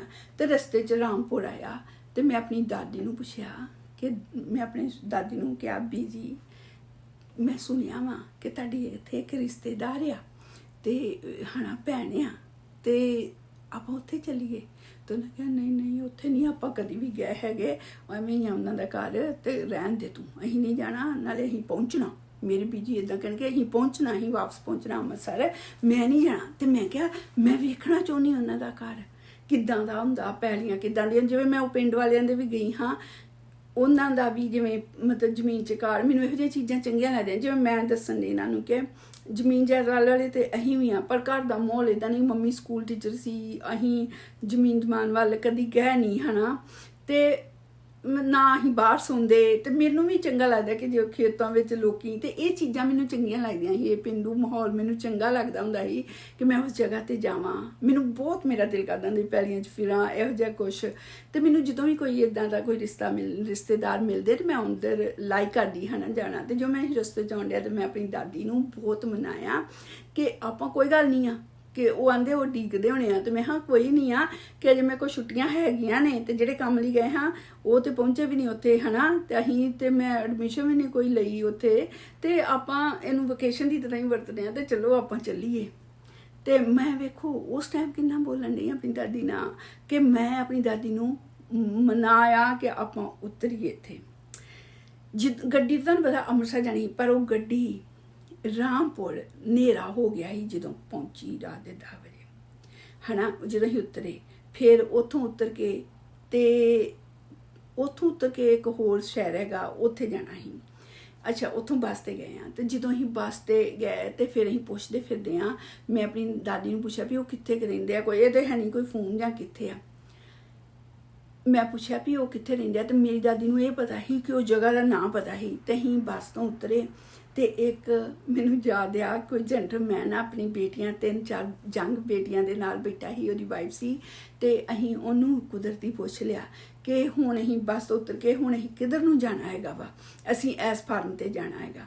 तो वो कहन लगा मेरी दादी नूं कि दादी नूं कहन लगा कि इत्थे एक गुरुद्वारा साहिब आ, तुसीं रात नूं किते ना तुरियो, तुहाडी जंग नाल तुहाडी पोती आ, तुसीं बिल्कुल ना जाओ, जदों सवेर होगी तो जदों तां जाओ। तो मेरे बीजी ने भी कहा कि ठीक है, है ना, कि गुरुद्वारा भी उन्हें दस दिता क्योंकि बस उत्थे रुकी ही कुछ चली। तो उन्हें गुरुद्वारा साहब भी सानूं दिखाता। रात अहीं उत्थे मैं ते मेरे बीजी बैठे, मैनूं मतलब जिहड़ी अग लगी ही कि मैं अपनी वो वेखना चाहुंदी हाँ रिश्तेदार कौन रिश्तेदार ने। तो ना मैं वो रिश्तेदार वेंदी ते ना मैनूं अज वो पनिश अपनी जिंदगी च मैं इन्नी पछाण डिगदी की जिंदगी खराब हो गई, मतलब डिग गई थोड़ा। खैर मैं मजबूर किया अपने बीजी नूं कि अहीं अमृतसर जाने की बजाए पहलों आपां घूम के जाने इत्थे। ते उतर गए जिहड़ी टिकट ही, तो मेरी मम्मी उस हिसाब नाल डिक्कण डै ही। वो तो मतलब कि इन्ना ज़्यादा बेसबरी नाल जो अं गए बहुत डांट पई ही भी, है ना, मैं भी डिक्कण मतलब किन्ना टाइम डिक्कण डै, तुसीं कित्थे चले गए। मेरे दादा ही भी वो कहंदे वो गुस्से होण डै ही कि वो कित्थे चले गईयां दोवें जानियां, है ना, मतलब क्यों भेजिया तुसीं उन्हां नूं कल्लिया। पर मैं बीजी नूं मजबूर किया कि चलीए तुहाडे रिश्तेदारां दे घर, किहो ਜਿਹੇ ने रिश्तेदार। ये मैं तुहानूं उत्थों पिछे नूं लैके आई हाँ कि वो रिश्तेदार किवें ही ते कौन सी। तो मेरी दादी दी मतलब कि भैन सी दूर, मतलब कि जिवें समझो कि 10-12 पेरेंट्स के बच्चे हुंदे ने, कोई चंगे घरां चल जांदा, कोई उदां दे घरां च चले जांदा। ते वो कोई ऐदां दा ही कि इदां दे लोग सी कि जिवें सब दे छड्डे होए एक साइड ते रहण वाले रहिंदे ही, ते कोई मतलब ठीक सी आउंदे जांदे ही, पर कदी इन्हां वल कोई एडा नहीं हैगा किसे दा भी आउणा। ते ना किसे नूं पता ही भी ये की करदे फिरदे उत्थे ते की नहीं हैगा, कि ना की इन्हां दा कम्म कार हैगा। ये चीज़ां तो परां ही। पर मेरी दादी नूं मैनूं लगदा कि सारा कुछ पता नहीं। तो तुहानूं दस्सिया ही ना जो विआह होया किवें हिक्कां लाइयां ही उन्हां ने, रोए ही कि जिवें कोई मर गया हुंदा। ते ओ मेरे दादी जी मनन करके चले गए। अहीं गुरुद्वारे च ठहरे हैं कुछ घंटे रात, जो सवेरे दिन चढ़ी अहीं चाह उत्थों पी के ते अहीं पता नहीं टांगा कि की चीज़ चलदी आ, ते अहीं उन्हां नूं कहता कि अहीं इस जगह ते जाना। अहीं जाने आ, अहीं दोनों दादी पोती जाने। मैं कहा वाओ, है ना। अहीं गए आ उत्थे उन्हां दे घर, उन्हां ने इन्ना सानूं दोवां नूं सिरां ते चुक लिया कि पुछो कोई ना, जिवें कि इन्नी इज्जत की साडी दोवां जानियां दी, बहुत ज़्यादा इज्जत की। ते मैनूं ते इदां जिवें महारानी बिठाता उसे घर विच, जिथे उही घर जिथे मैनूं बाद विच इन्ना पानी पाउण ते मैनूं जुत्तियां पैंदियां ही, उही घर जिथे मैं चौंके च बह के मेरी पीले रंग दा सिल्क दा सूट मैं साड़ लिया, उही घर जिथे रोज़ मैनूं है ना वो डंडियां नाल कुੱਟਿਆ ਜਾਂਦਾ ही, उही घर दे विच जिथे मैं कुछ महीने पहलों कुआरी जानी हाँ। ते ओदा भरा भी ते वो दोवें मेरे आले दुआले इदां बैठे। ते फिर अहीं कहिए कि वो कहण हुण तुसीं आए ना, तुसीं रुक जाओ, कदी सानूं आ चीज़ दिखाउण। उत्थे जो भी है जिहड़ियां चीज़ां विआह तो बाद मैनूं किसे ने एक वारी नहीं किसे ने कहा कि हाँ तैनूं दिखाइए, वो भी तुहानूं दस्सिया आप गई हाँ। उदों ਉਹਦੇ ਉੱਤੇ ਬਿਠਾ ਕੇ ਟਰੈਕਟਰ ਤੇ ਕਦੀ ਇੱਧਰ ਲੈ ਜਾਣ ਕਦੀ ਉੱਧਰ ਲੈ ਜਾਣ ਵੀ ਆਹ ਚੀਜ਼ ਦਿਖਾਉਣੇ, ਆਹ ਚੀਜ਼ ਜਾਣੇ, ਆਪਣੇ ਦੋਸਤਾਂ ਵੱਲ ਖੜਦੇ। ਵੇਖੋ ਉਹੀ ਔਰਤ ਵਿਆਹ ਤੋਂ ਪਹਿਲਾਂ ਉਹਨਾਂ ਘਰ ਜਿੱਥੇ ਹੀ ਮੈਂ ਕਿਹਾ ਸੀ ਆਪਣੀ ਦਾਦੀ ਨੂੰ ਇੱਕ ਦਿਨ ਹੀ ਰਵਾਂਗੇ ਤੇ ਨਿਕਲ ਜਾਵਾਂਗੇ, ਪਰ ਨਾਲੇ ਮੈਂ ਤੁਹਾਡੀ ਉਹ ਰਿਸ਼ਤੇਦਾਰ ਵੇਖਣਾ ਚਾਹੁੰਦੀ ਹੈਗੀ ਆ ਤੇ ਮੈਨੂੰ ਚੰਗਾ ਲੱਗੂਗਾ, ਹੈ ਨਾ, ਮੈਨੂੰ ਇੱਥੋਂ ਦਾ ਮਾਹੌਲ ਇੱਦਾਂ ਚੰਗਾ ਲੱਗਣ ਡਿਆ ਖੁੱਲਾ ਖਾਲਾ। ਤੇ ਉਹ ਮੰਨ ਵੀ ਗਿਆ ਮੇਰੀ ਦਾਦੀ। ਤੇ ਆ ਗਏ ਅਸੀਂ, ਹੈ ਨਾ, आ गए। अहीं रह किथे 2 दिन रहना, रहिंदे रहिंदे अहीं 7 दिन रह गए उन्हां घर। तुसीं सोचो उही औरत किन्नी अगली किन्नी बदसूरत विआह तो बाद हो जाती आ। विआह तो बाद मतलब कि जदों ही वो दुल्हन बन के निकलदी आ ते आउंदी आ, ਅੱਜ ਦੇ ਜ਼ਮਾਨੇ ਵਿੱਚ ਜਿਵੇਂ ਮੈਂ ਵੇਖਦੀ YouTube ਤੇ ਜਾਂ ਦਿਖਾਉਂਦੇ ਹੁੰਦੇ ਆ ਕਿ ਜਿਵੇਂ ਕੁੜੀ ਡੇਟ ਕਰਨ ਜਾਂਦੀ ਆ ਜਾਂ ਕੁੜੀ ਦਾ ਵਿਆਹ ਹੁੰਦਾ ਤਾਂ ਉਹਨੇ ਇੰਨਾ ਮੇਕਅਪ ਲਾਇਆ ਹੁੰਦਾ ਤੇ ਜਦੋਂ ਸਵੇਰੇ ਉੱਠਦੀ ਆ ਤੇ ਉਹ ਬੰਦਾ ਵੇਖਦਾ ਤੇ ਉਹ ਕਹਿੰਦਾ ਹਾਏ ਕਿੰਨੀ ਅਗਲੀ ਆ ਹਨਾ, ਇਹ ਮੇਰੇ ਕੀ ਪੱਲੇ ਪੈ ਗਈ। ਸੈਂਸ ਬਣਦੀ ਆ। ਤੁਸੀਂ ਸੋਚੋ, ਮੈਂ ਵਿਆਹ ਤੋਂ ਪਹਿਲੋਂ 7 ਦਿਨ ਉਹਨਾਂ ਦੇ ਘਰ ਰਹਿ ਕੇ ਆਈ ਆ। ਖੱਬੇ ਉਹ, ਸੱਜੇ ਉਹਦਾ ਦੂਜਾ ਭਰਾ ਮੇਰੇ। ਟਰੈਕਟਰ ਤੇ ਮੈਨੂੰ ਬਿਠਾਉਣ ਡਿਆ, ਮੇਰੀ ਦਾਦੀ ਨੂੰ ਬਿਠਾਉਣ ਡਿਆ ਚੁੱਕ ਚੁੱਕ ਕੇ ਹਨਾ। ਸਾਨੂੰ ਇੰਨਾ ਉੱਥੇ ਕਮਾਉਣ ਡਿਆ ਨੇ। ਮੈਂ ਜਿਹੜੀ ਕੋਈ ਸਵੇਰੇ ਉੱਠ ਕੇ ਮੂੰਹ ਨਹੀਂ ਧੋਂਦੀ, ਨਾ ਰਾਤ ਨੂੰ ਧੋਂਦੀ ਆ, ਬਸ ਇੱਕ ਵਾਰੀ ਨਹਾਉਂਦੀ ਆ, ਦੈਟਸ ਇਟ। ਮੈਂ ਨਾ ਕੋਈ ਮੇਕਅਪ ਲਾਇਆ ਉਸ 83 ਦੇ ਜ਼ਮਾਨੇ 'ਚ ਵੀ ਮੈਂ ਉਸ ਟਾਈਮ ਕੁਛ ਹੋਰ ਹਾਂ। ਜੇ ਤੁਸੀਂ ਸੋਚੋ, ਮੈਂ ਰੋਜ਼ ਖੱਬੇ ਮੇਰੇ ਉਹਦੀ ਮੰਜੀ, ਸੱਜੇ ਇੱਦਾਂ ਮੈਂ ਉੱਥੇ ਲੰਮੇ ਪਈਆਂ, ਸਵੇਰੇ ਉੱਠਦੀ ਆ। ਜੇ ਤੁਹਾਨੂੰ ਮੈਂ ਉਦੋਂ ਅਗਲੀ ਨਹੀਂ, ਈਵਨ ਦੋਵਾਂ ਭਰਾਵਾਂ ਨੇ ਕਿਹਾ ਕਿ ਜਦੋਂ ਹੀ ਤੂੰ ਸਾਡੇ ਘਰ ਆ ਗਈ ਹੈ ਨਾ ਤੇ ਸਾਨੂੰ ਇਦਾਂ ਲੱਗਣ ਡਿਆ ਵਾ ਕਿ ਜਿਵੇਂ ਕੋਈ ਅਸਮਾਨ ਤੋਂ ਨਾ ਕੋਈ ਉਤਰ ਕੇ ਆ ਗਿਆ। ਦੋਵਾਂ ਭਰਾਵਾਂ ਨੇ ਕਿਹਾ, ਅੱਜ ਉਹ ਮੰਨਣ ਜਾਂ ਨਾ ਮੰਨਣ, ਕਿ ਜਿਵੇਂ ਕੋਈ ਅਸਮਾਨ ਤੋਂ ਆ ਗਿਆ। ਤੁਸੀਂ ਸੋਚੋ, ਮੈਂ ਕੁਆਰੀ ਉਹਨਾਂ ਦੇ ਘਰ ਉਸ ਆਪਣੀ ਦਾਦੀ ਨਾਲ ਗਈ ਆ ਤੇ ਸਾਰਾ ਦਿਨ ਸਾਰੇ ਜਾਣੇ ਇੱਕ ਜਗ੍ਹਾ ਤੇ ਬਹਿ ਕੇ ਤੇ ਗੱਪਾਂ ਮਾਰਦੇ ਤੇ ਰਾਤ ਨੂੰ ਮੇਰੇ ਖੱਬੇ ਸੱਜੇ ਮੰਜੀਆਂ ਡਾਈਆਂ ਹੋਈਆਂ ਨਾ ਲੋਕਾਂ ਨੇ। ਤੇ ਮੈਂ ਅਗਲੀ ਨਹੀਂ ਲੱਗੀ। ਵਿਆਹ ਤੇ ਪਹਿਲੇ ਦਿਨ ਤੋਂ ਬਾਅਦ ਹੀ ਦੂਜੇ ਦਿਨ ਮੇਰਾ ਕੰਮ ਹੋ ਗਿਆ ਕਿ ਅਗਲੀ। ਮੇਰੀ ਸਮਝ ਤੋਂ ਬਾਹਰ, ਇੰਨਾ ਜ਼ਿਆਦਾ ਬਾਹਰ ਆ ਕਿ ਇੰਨਾ ਆਦਮੀ ਪੋਜੈਸਿਵ ਕਿ ਜੇ ਤੈਨੂੰ ਕਿਸੇ ਨੇ ਬੁਲਾਇਆ ਵਾ, ਜੇ ਸਤਿ ਸ੍ਰੀ ਅਕਾਲ ਵੀ ਕੀਤੀ ਆ ਤੇ ਤੈਨੂੰ ਮੈਂ ਚੀਰ ਕੇ ਰੱਖ ਦੇਣਾ ਹਨਾ। ਤੈਨੂੰ ਮੈਂ ਕੁੱਟ ਕੇ, ਮਤਲਬ ਪਤਾ ਨਹੀਂ ਕੀ ਕਸੂਰ ਕੀਤਾ ਸੀ। ਖੈਰ ਉਹ ਤੋਂ ਬਾਅਦ ਅਸੀਂ ਖੁਸ਼ੀ ਮੈਨੂੰ ਬੜਾ ਮਜ਼ਾ ਆਇਆ ਉਸ ਟਾਈਮ ਵੀ। ਤੁਹਾਨੂੰ ਪਤਾ ਉਹਨਾਂ ਜੋ ਰਿਜ਼ਲਟ ਨਿਕਲਦੇ ਉਹਨਾਂ ਗਰਮੀਆਂ ਦੇ ਮਹੀਨੇ ਹੁੰਦੇ ਆ, ਤਾਂ ਮੇਰਾ ਰਿਜ਼ਲਟ ਵੀ ਆਉਣਾ ਸੀ ਤੇ ਫਿਰ ਬਾਅਦ 'ਚ ਮੈਨੂੰ ਉਹ ਵੀ ਹੋ ਗਿਆ ਸੀ ਕਿ ਚਲੋ ਚੱਲੀਏ। ਤੁਸੀਂ ਸੋਚੋ, ਮੈਂ ਵਿਆਹ ਤੋਂ ਪਹਿਲਾਂ ਉਹਨਾਂ ਦੇ ਘਰ 7 ਦਿਨ ਰਹਿ ਕੇ ਆਈ ਹਾਂ ਤੇ ਇੰਨਾ ਮੇਰੇ ਅੱਗੇ ਪਿੱਛੇ ਭੱਜਣ ਡਿਆ। ਬਾਅਦ ਵਿੱਚ ਮੈਂ ਤੇ ਮੇਰੇ ਦਾਦੀ ਜੀ ਉੱਥੋਂ ਚੜੇ ਆ, ਆਪਣੇ ਘਰ ਪਹੁੰਚੇ ਆ। ਪਹਿਲੋਂ ਮੇਰੇ ਵੱਲ ਗਏ ਤੇ ਮੇਰੀ ਮੰਮੀ ਨੇ ਕਿਹਾ ਕਿ ਬੀਜੀ ਨੂੰ ਕਿ ਤੁਹਾਡੀ ਹੁਣ ਖੈਰ ਨਹੀਂ ਆ, ਕਿ ਉਧਰ ਘਰ ਜਾਓਗੇ ਨਾ ਤੇ ਉਹ ਤੁਹਾਨੂੰ ਦੱਸਾਂਗੇ ਦਾਦਾ ਜੀ ਵੀ ਤੁਸੀਂ ਕਿੱਥੇ ਰਹੇ। ਤੇ ਤੁਹਾਨੂੰ ਨਹੀਂ ਪਤਾ ਕਿ ਮੈਂ ਉਦੋਂ ਦੀ ਉਹਨਾਂ ਨੂੰ ਕਹੀ ਜਾਣ ਡਈ ਆ ਵੀ ਹਨਾ ਵੀ ਆ ਜਾਂਦੇ ਤੇ ਤੁਸੀਂ ਕਿੱਥੇ ਰਹਿ ਗਏ ਸੀ ਰਸਤੇ 'ਚ ਸਾਰੇ ਜਾਣੇ। ਤੇ ਸਾਰੇ ਫਿਕਰ ਕਰਨ ਡਏ ਨੇ।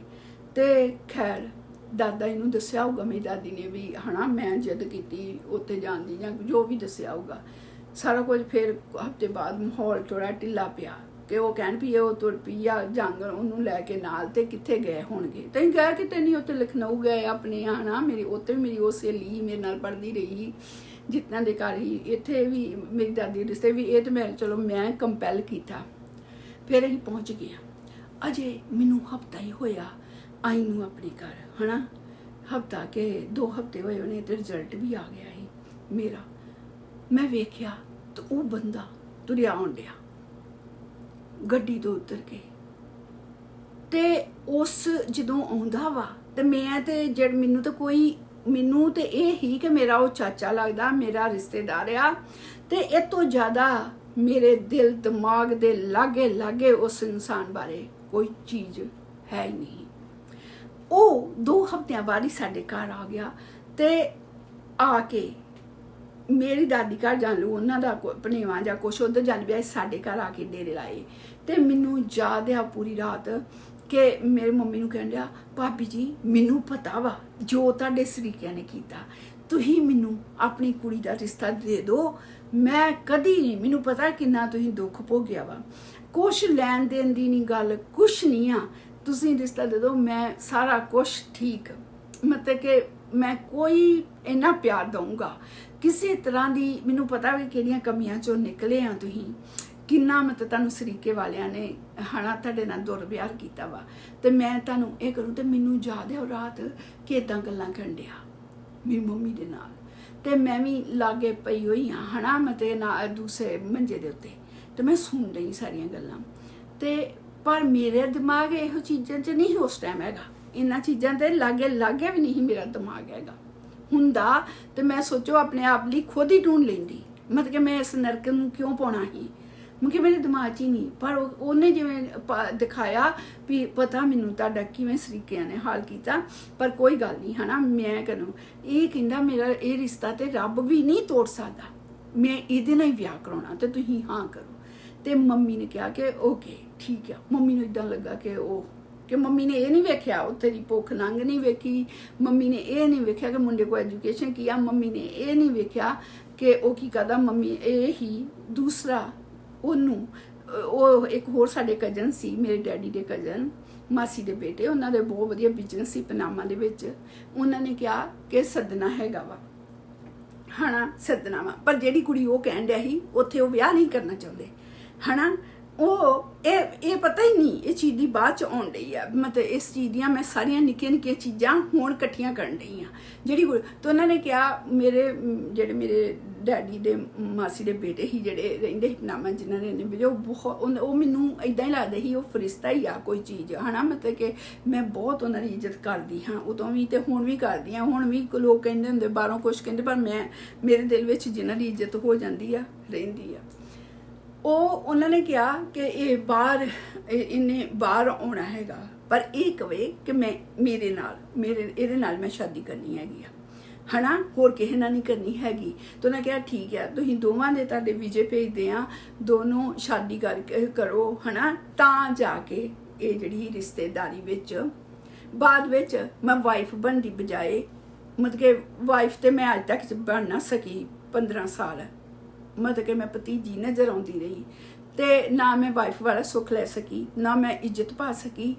ਤੇ ਇਹ ਸਭ ਚੀਜ਼ਾਂ ਹੋਈਆਂ ਨੇ। ਉਸ ਤੋਂ ਬਾਅਦ ਉਹ ਕਿ ਕਰਨਾ ਵਾ, ਤੇ ਮੰਮੀ ਆਖਿਆ ਠੀਕ ਆ। ਇੱਕ ਵਾਰੀ ਉਹ ਮੰਮੀ ਨੇ ਵੀ ਕਿਸੇ ਉੱਥੇ ਆਪਣੇ ਭਰਾ ਨੂੰ ਭੇਜਿਆ ਤੇ ਉਹਨੇ ਕਿਹਾ ਹਾਂ ਸਾਰਾ ਕੁਝ ਠੀਕ ਠਾਕ ਹੈਗਾ ਵਾ।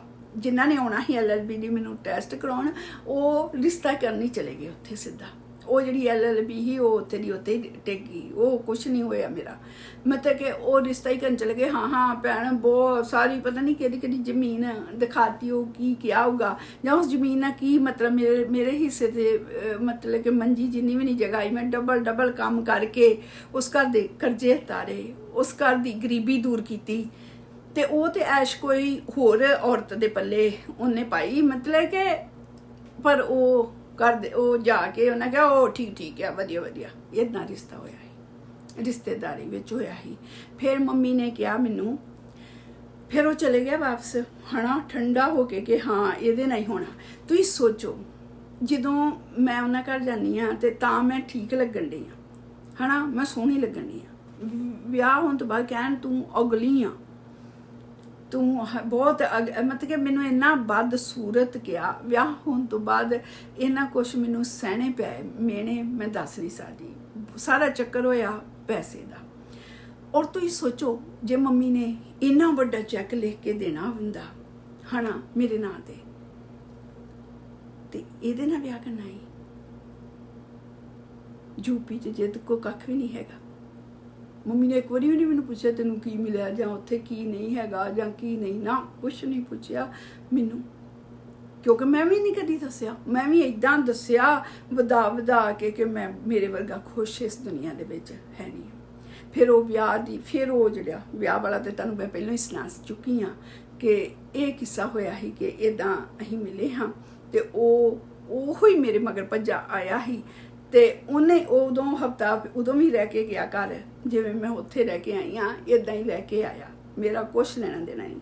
ਉਹ ਤੋਂ ਜਾ ਕੇ ਬਾਅਦ ਜੋ ਪਤਾ ਲੱਗਿਆ ਫਿਰ ਇੱਕ ਚਿੱਠੀ ਆਉਂਦੀ ਆ, ਚਿੱਠੀ ਲਿਖਦਾ ਮੈਨੂੰ। ਅੱਜ ਮੈਂ ਉਸ ਚਿੱਠੀ ਬਾਰੇ ਸੋਚਦੀ ਹਾਂ, ਵਿਆਹ ਤੋਂ ਪਹਿਲਾਂ ਉਹ ਚਿੱਠੀ ਆਈ ਆ, ਮੈਂ ਉਸ ਚਿੱਠੀ ਬਾਰੇ ਸੋਚਦੀ ਹਾਂ ਤੇ ਮੈਂ ਕਹਿੰਦੀ ਹਾਂ ਵੀ ਉਹ ਚਿੱਠੀ ਇਸ ਆਦਮੀ ਨੇ ਕਿਸੇ ਹੋਰ ਕੋਲ ਲਿਖਵਾਈ ਹੋਊਗੀ, ਕਿਉਂਕਿ ਉਹ ਚਿੱਠੀ ਦੇ ਲਫ਼ਜ਼ ਔਰ ਉਸ ਆਦਮੀ ਦੀ ਪਰਸਨੈਲਿਟੀ ਮੇਲ ਨਹੀਂ ਕਰਦੀ। ਤੇ ਡਾਕੀਆ ਸ਼ਾਮ ਨੂੰ ਚਿੱਠੀ ਦਿੰਦਾ, ਮੈਂ ਮੰਮੀ ਮੈਂ ਬ੍ਰਦਰ ਇੱਦਾਂ ਸ਼ਾਮ ਦੇ 4 ਵਜੇ ਮੰਮੀ ਸਕੂਲੋਂ ਆਏ, ਅਸੀਂ ਵੀ ਸਕੂਲ ਮਤਲਬ ਮੈਂ ਤਾਂ ਸਾਰੇ ਸਕੂਲ ਤੇ ਹੀ ਉਦੋਂ ਮਤਲਬ ਕਰਦੀ, ਉਦੋਂ ਮੈਂ ਖਾਲਸਾ ਕਾਲਜ ਸ਼ੁਰੂ ਕਰ ਲਿਆ ਸੀ। ਤੇ ਚਿੱਠੀ ਆਈ ਤੇ ਜਦੋਂ ਫੜੀ ਅਸੀਂ ਚਿੱਠੀ ਮੈਂ ਫੜੀ ਤੇ ਮੰਮੀ ਨੇ ਕਿਹਾ ਤੇਰੀ ਆ, ਉਹਨੇ ਆਪਣਾ ਨਾਂ ਲਿਖਿਆ ਹੋਇਆ ਪਿੱਛੇ। ਤੇ ਮੰਮੀ ਨੇ ਇੱਦਾਂ ਮਾੜੀ ਜੀ ਪੜੀ ਤੇ ਮੇਰਾ ਬ੍ਰਦਰ ਆਂਦਾ, ਮੇਰੇ ਬ੍ਰਦਰ ਨੂੰ ਬੜਾ ਹੀ ਗੁੱਸਾ ਆਇਆ ਉਸ ਟਾਈਮ ਕਹਿੰਦਾ ਤੈਨੂੰ ਉਹਨੇ ਚਿੱਠੀ ਕਿਉਂ ਪਾਈ ਹੈਗੀ ਆ। ਸ਼ਰਮੀ ਮੇਰੇ ਬ੍ਰਦਰ ਬਹੁਤ ਇਹਨਾਂ ਚੀਜ਼ਾਂ ਕਰਦਾ ਸੀ, ਤਾਂ ਹੀ ਮੈਨੂੰ ਹੋਸਟਲ ਰਹਿੰਦਾ ਸੀ ਕਿ ਰਹਿਣਾ ਪੈਂਦਾ ਸੀ। ਉਹ ਕਹਿੰਦਾ ਕਿ ਮੈਂ ਨਹੀਂ ਚਾਹੁੰਦਾ ਤੂੰ ਹਨਾ ਕਿ ਬੱਸ ਤੇ ਆਵੇਂ ਜਾਵੇਂ ਪਿੰਡ ਰਵੇਂ, ਕਿਉਂਕਿ ਉਹਨੇ ਆਪ ਐਸ਼ਾਂ ਆਰਾਮ ਕਾਫੀ ਕੀਤੀਆਂ ਸੀ ਤੇ ਕੀਤੀਆਂ ਵੀ ਉਹਨੇ। ਤੇ ਮੈਂ ਕਿਹਾ ਠੀਕ ਆ ਹਨਾ। ਤੇ ਮੈਂ ਹੋਸਟਲ 'ਚ ਰਹੀ, ਤੇ ਜਦੋਂ ਆਈ ਚਿੱਠੀ ਤੇ ਉਹ ਕਹਿੰਦਾ ਤੈਨੂੰ ਇਹ ਚਿੱਠੀ ਕਿਉਂ ਆਉਂਦੀ, ਮੇਰੇ ਕੋਲ ਫੜ ਲਿਆ। ਤੇ ਮੰਮੀ ਕਹਿੰਦੇ ਰਹਿਣ ਦੇ ਹਨਾ ਵੀ ਕੋਈ ਗੱਲ ਨਹੀਂ, ਉਹਨੂੰ ਪੜ੍ਹ ਲੈਂਦੇ। ਮੈਂ ਚਿੱਠੀ ਪੜ੍ਹੀ, ਲਿਖਿਆ ਦੇਵੀ ਜੀ ਸਤਿ ਸ੍ਰੀ ਅਕਾਲ। ਦੇਵੀ ਜੀ ਮੈਂ ਬਹੁਤ ਗਰੀਬ ਹੈਗਾ ਵਾਂ, ਮੇਰੇ ਕੋਲ ਕੁਛ ਨਹੀਂ ਹੈਗਾ ਤੁਹਾਨੂੰ ਦੇਣ ਲਈ, ਪਰ ਮੈਨੂੰ ਤੁਸੀਂ ਸਿਰ ਤੋਂ ਪੈਰਾਂ ਤੱਕ ਪਸੰਦ ਜੇ। ਮੈਂ ਤੁਹਾਨੂੰ